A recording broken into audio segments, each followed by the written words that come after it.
Hey Gearheads, welcome to another episode of In Gear, and we begin the episode with a look at the Harley-Davidson Street 750, and then we go all robust with the Jeep Wrangler Rubicon, and then we go for a Rolls-Royce experience with the Wraith. Enjoy!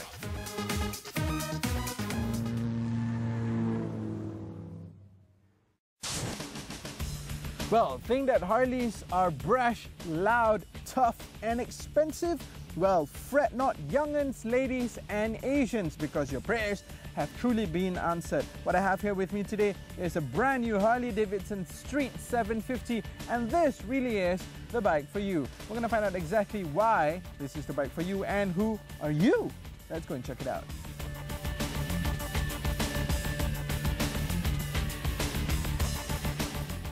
Boy, am I excited about meeting the acquaintance of this brand new Harley-Davidson Street 750. You know why? Because this is the first brand new Harley-Davidson in well over a decade. So this is a very important bike, not only because it's new, because it is meant to open new markets for Harley-Davidson. Now, remember in the introduction, I said fret not, young'uns, ladies and Asians, because to me, well, at least how I understand it to be, that's exactly who this bike is targeted at.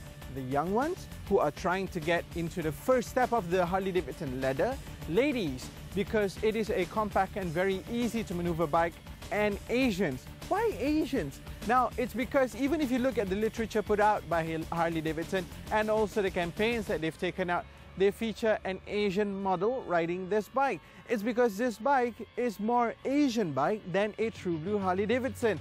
And what are the things that qualifies this as an Asian bike? Well, we are going to take the next couple of minutes understanding bit by bit what makes this bike an Asian bike. And this is clue number one. If you look at the proportions of this bike, whilst it may still look like a Harley-Davidson, but if you step closer, you will realize that this bike is far more compact, even by Sportster standards. You can see the design of the bike, whilst this may not be the stock standard bike because it has a lot of SOE accessories being put on, the wheels and also the caps and the bag, but the bike itself still retains a very dark motorcycle look, and this goes hand in hand with the rest of the dark series like the 48 and so on and so forth.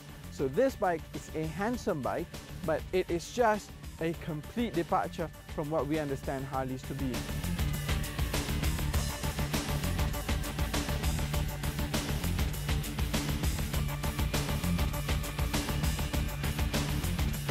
Now let's talk a little bit about the accessories that actually come with this particular bike. Though these are cost options, you have the backrest and also the rack back here, and you've also got the double saddlebags, which are not leather. As you can see, they look a little bit more conventional. These bags look really good being on here, but there's no way to lock them in place, nor do you have a way to lock them full stop. So it actually mengundang bahaya, like as they say in Malaysia, because if you were to leave your valuables in here in the bag, it's either they'll take the valuables or they'll take the whole bag itself. So you have to be very wary of this.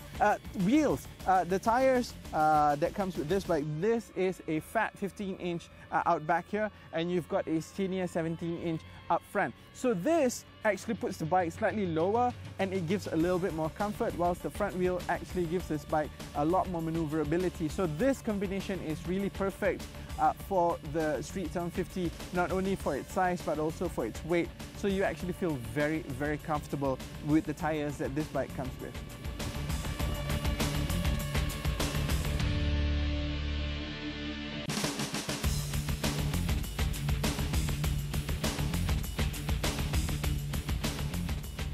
Now up front over here, everything is also heavily customized thanks to the guys at Harley-Davidson Malaysia. They really want to show what this bike can really do, and they really want to show the potential that this bike has, hence the full customization kit here. So you actually get pretty good stuff with this bike. You get this nice paint, you've got the cowl, the seats are very, very comfortable. You do have the option of going for a single seater if you wanted to. Now this is the part where a lot of people are saying that it's an Asian bike.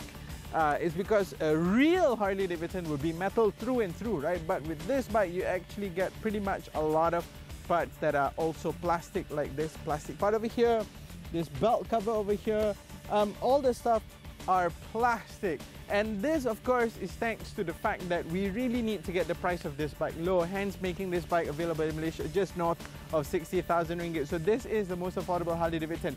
So it's a good and a bad thing.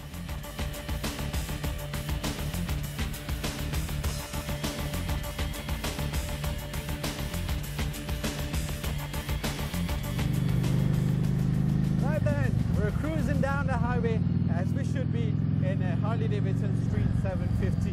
First off, allow me to say that this is a very comfortable place to be in. The highway, the roads are open, and got traffic all around you, but it's okay because you are sitting on a bike that is very comfortable as it should be when you're riding in the city, as well as when you have the wide open roads ahead of you. And this is thanks to the fact that the riding position of this bike is just so spot on. Yes, you are in a wind-blown position, but then you're riding Harley, right? So that's hardly abnormal to be riding in a wind-blown position, open road like this. It's all right, it's okay. The bike itself is a little bit compact, and I'll show you exactly how compact. It's compact as in the position of the foot pegs pushes your legs up to a 90-degree position, and then you are sat upright. The handlebar comes towards you, so you are in sort of like a very compact crouch position, and this gives you a lot of maneuverability and nimbleness.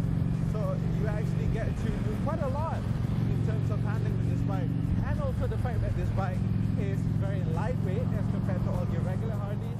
It allows you to do this.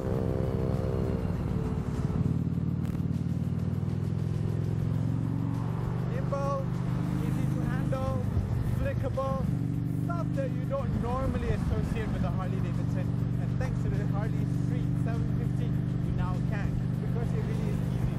We don't really crunch numbers with Harley-Davidson, but allow me to tell you that this bike has got enough power and torque to keep you happy. North of 50 bhp, north of 50 Newton meters of torque. So it's enough to actually, for any application that you probably would have for this bike.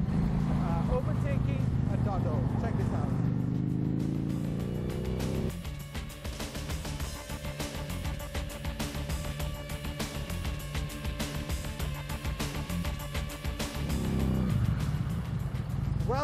Well, this is quite a surprise because, well, I was not sure if I was going to really like this bike or not, but at the same time, I really did not want to say anything that I did not like about this bike.